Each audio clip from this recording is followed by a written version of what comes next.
Hi, I'm Matthew Polomina with DailyFinance, here with Raj Patel, the best-selling author of the book, The Value of Nothing. Raj, thanks for being here today. It's good to be here, Matthew. So I just want to jump right into it. I would like you to distill the message of the book in as few sentences as you can. Sure. I mean, the title, The Value of Nothing, comes from the Oscar Wilde line, "Nowadays, people know the price of everything and the value of nothing."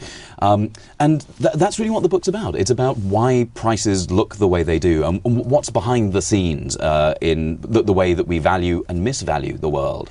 So it becomes a way of talking about economics, but it also becomes a way of talking about how we might value the world differently and more sustainably. I tend to overthink things. I start looking at the world's problems and I get overwhelmed very easily. And like, I want to get involved. I want to help. Let's say for many of the average Americans, they want to get involved. They want to help make a difference, but it's really overwhelming.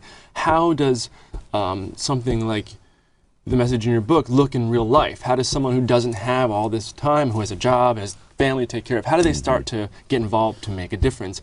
I understand that we feel overwhelmed every day, and particularly when the problems of the world are so big, whether we're worried about the deficit or about hunger or poverty or war, whatever it is, that you feel like, I'm just one person, what can I do? And if you believe that you're just one person, then in the end, there's only a small number of things within our world that we can change. We can shop differently, we can buy more sustainable stuff or whatever it is, and that's important. If it's a choice between buying fair trade something and unfair trade something, sure, you buy fair trade, because who wants you don't want coffee with the blood of small children? No, you buy fair trade.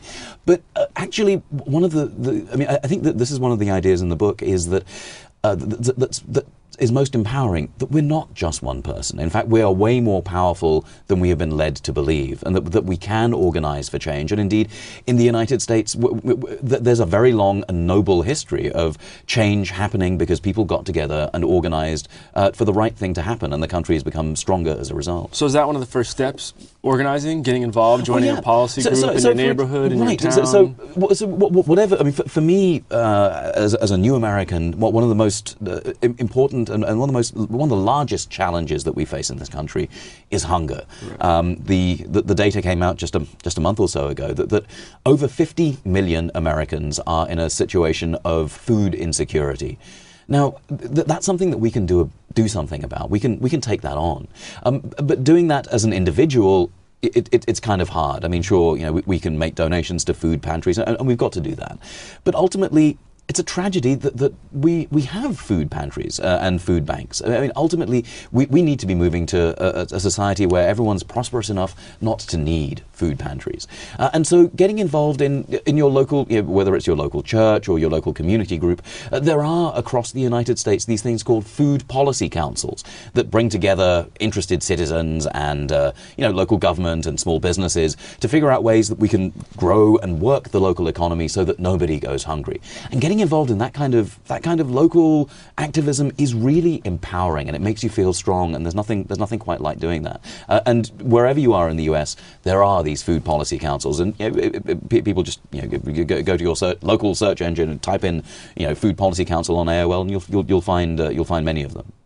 So we were talking just briefly before the camera started rolling about the uprising in the Middle East right now, and you said this is actually related. So how is the crisis in the Middle East right now and what's going on in Egypt related to food and hunger? Well, if you look across North Africa and around the world, something that all of us, I think, are starting to notice is that the price of food and fuel is starting to go back up. And we'll notice it here in the States that gas prices are higher, but food prices are inching up as well. And in fact, the rising cost of food was one of the contributing factors to the outbreak of protest in Algeria. And you had the twin factors of, firstly, the price of food is higher, and secondly, there's chronic levels of unemployment. And so even though we're being told that the economy is recovering, for some people certainly, bank bonuses are still higher now than they're getting back to high levels. But for a lot of working Americans or a lot of working people around the world, there is this yawning gap between the price of food and their income. And so the protests that started off in Algeria have spread, and they're in part about food and about food prices. But they're also about people empowering themselves to say, well, enough is enough. And there is something that we can do about transforming our world. Now, in Egypt, those protests have taken a certain form, but in fact, around the world, you're seeing these so-called food rebellions, right. And I think we can expect to see many more of them in 2011. Just back to your book briefly, you talked about a Buddhist economist. That's right. That was friends with Keynes?